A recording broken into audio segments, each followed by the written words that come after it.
بسم اللہ الرحمن الرحیم۔ پارٹ نمبر 13، اسلام کیا ہے؟ تالیف حضرت مولانا محمد منظور نعمانی نور اللہ مرقدہ۔ اس کتاب میں حضرت نے اسلام کو جاننے کے لیے 20 سبق لکھے ہیں۔ اس کا چوتھا سبق ہے روزہ۔ روزے کی اہمیت اور فرضیت۔ اسلام کی بنیادی تعلیمات میں ایمان اور نماز و زکوٰۃ کے بعد روزے کا درجہ ہے۔ قرآن شریف میں فرمایا گیا ہے، یا ایہا الذین آمنوا کتب علیکم الصیام کما کتب علی الذین من قبلکم لعلکم تتقون۔ اے ایمان والو، تم پر روزے رکھنا فرض کیا گیا ہے جیسا کہ تم سے پہلی امتوں پر بھی فرض کیا گیا تھا، تاکہ تم میں تقوی کی صفت پیدا ہو۔ اسلام میں پورے مہینے رمضان کے روزے فرض ہیں، اور جو شخص بلا کسی عذر اور مجبوری کے رمضان کا ایک روزہ بھی چھوڑ دے تو وہ بہت ہی سخت گناہ گار ہے۔ ایک حدیث میں ہے کہ جو شخص بلا کسی معذوری اور بیماری کے رمضان کا ایک روزہ بھی چھوڑ دے، وہ اگر اس کے بدلے ساری عمر بھی روزے رکھے تو اس کا پورا حق ادا نہ ہو سکے گا۔ روزوں کا ثواب۔ روزے میں چونکہ کھانے پینے اور نفسانی شہوت کے پورا کرنے سے اپنے نفس کو عبادت کی نیت سے روکا جاتا ہے اور اللہ تعالیٰ کے واسطے اپنی خواہشوں اور لذتوں کو قربان کیا جاتا ہے، اس لیے اللہ تعالیٰ نے اس کا ثواب بھی سب سے نرالا اور بہت زیادہ رکھا ہے۔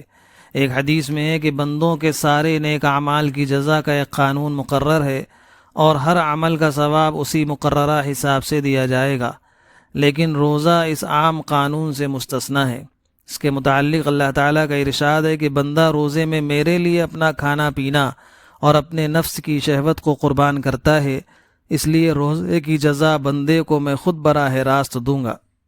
ایک دوسری حدیث میں ہے کہ جو شخص پورے ایمان و یقین کے ساتھ اور اللہ تعالیٰ کی رضامندی حاصل کرنے کے لیے اور اس سے ثواب لینے کے لیے رمضان کے روزے رکھے تو اس کے پہلے سب گناہ معاف کر دیے جائیں گے۔ ایک اور حدیث میں ہے کہ روزے دار کے لیے فرحت یعنی خوشی کے 2 خاص موقع ہیں۔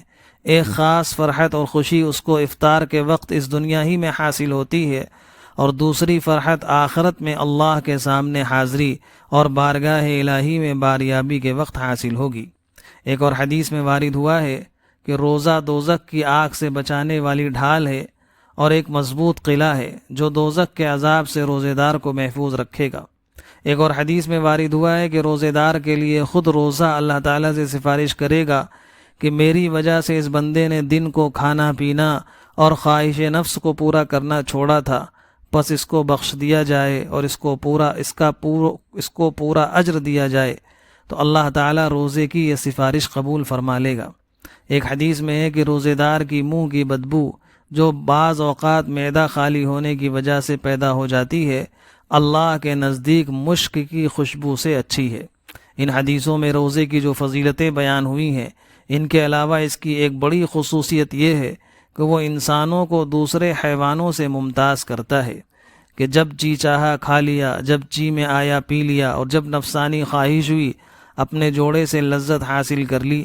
یہ شان حیوانوں کی ہے، اور کبھی نہ کھانا، کبھی نہ پینا اور جوڑے سے کبھی لذت حاصل نہ کرنا، یہ شان فرشتوں کی ہے۔ پس روزہ رکھ کر انسان دوسرے حیوانوں سے ممتاز ہوتا ہے اور فرشتوں سے ایک طرح کی مناسبت اس کو حاصل ہو جاتی ہے۔ روزوں کا خاص فائدہ۔ روزے کا ایک خاص فائدہ یہ ہے کہ اس کی وجہ سے آدمی میں تقوی اور پرہیزگاری کی صفت پیدا ہوتی ہے اور اپنی نفسانی خواہشات پر قابو پانے کی طاقت آتی ہے، اور اللہ کے حکم کے مقابلے میں اپنے نفس کی خواہش اور جی کی چاہت کو دبانے کی عادت پڑتی ہے، اور روح کی ترقی اور تربیت ہوتی ہے۔ لیکن یہ سب باتیں جب حاصل ہو سکتی ہیں کہ روزہ رکھنے والا خود بھی ان کے حاصل کرنے کا ارادہ رکھے، اور روزے میں ان تمام باتوں کا لحاظ رہے جن کی ہدایت رسول اللہ صلی اللہ علیہ وسلم نے فرمائی ہے، یعنی کھانے پینے کے علاوہ تمام چھوٹے بڑے گناہوں سے بھی پرہیز کرے، نہ جھوٹ بولے، نہ غیبت کرے، نہ کسی سے لڑے جھگڑے۔ الغرض روزے کے زمانے میں تمام ظاہری اور باطنی گناہوں سے پوری طرح بچے، جیسا کہ حدیثوں میں اس کی تاکید کی گئی ہے۔ چنانچہ ایک حدیث میں ہے کہ رسول اللہ صلی اللہ علیہ وسلم نے ارشاد فرمایا، جب تم میں سے کسی کے روزے کا دن ہو تو چاہیے کہ کوئی گندی اور بری بات اس کی زبان سے نہ نکلے، اور وہ شور و شغب بھی نہ کرے، اور اگر کوئی آدمی اس سے جھگڑا کرے اور اس کو گالیاں دے تو اس سے بس یہ کہہ دے کہ میں روزے سے ہوں۔ اس لیے تمہاری گالیوں کا جواب میں بھی میں گالی نہیں دے سکتا۔ ایک اور حدیث میں حضور صلی اللہ علیہ وسلم نے ارشاد فرمایا، جو شخص روزے میں بھی غلط گوئی اور غلط کاری نہ چھوڑے، اللہ کو اس کا کھانا پینا چھوڑنے کی کوئی ضرورت اور کوئی پرواہ نہیں۔ ایک اور حدیث میں رسول اللہ صلی اللہ علیہ وسلم نے فرمایا، کتنے ہی روزے دار ہوتے ہیں جو روزے میں بری باتوں اور برے کاموں سے پرہیز نہیں کرتے، اور اس کی وجہ سے ان کے روزوں کا حاصل بھوک پیاس کے سوا کچھ بھی نہیں ہوتا۔ الغرض، روزے کے اثر سے روح میں پاکیزگی اور تقوی اور پرہیزگاری کی صفت اور نفسانی خواہشات پر قابو پانے کی طاقت جب ہی پیدا ہوگی جبکہ کھانے پینے کی طرح دوسرے تمام چھوٹے بڑے گناہوں سے بھی پرہیز کیا جائے، خاص کر جھوٹ، غیبت اور گالی گلوچ وغیرہ سے زبان کی حفاظت کی جائے۔ بہرحال اگر اس طرح کے مکمل روزے رکھے جائیں تو انشاءاللہ وہ سب فائدے حاصل ہو سکتے ہیں جن کا اوپر ذکر کیا گیا ہے، اور ایسے روزے آدمی کو فرشتہ صفت بنا سکتے ہیں۔ اللہ تعالی ہم سب کو توفیق دے، روزے کی حقیقت اور اس کی قدر و قیمت کو سمجھیں اور اس کے ذریعے اپنے اندر تقوی اور پرہیزگاری کی صفات پیدا کریں۔ وما علینا الا البلاغ۔ 13واں حصہ مکمل ہوا۔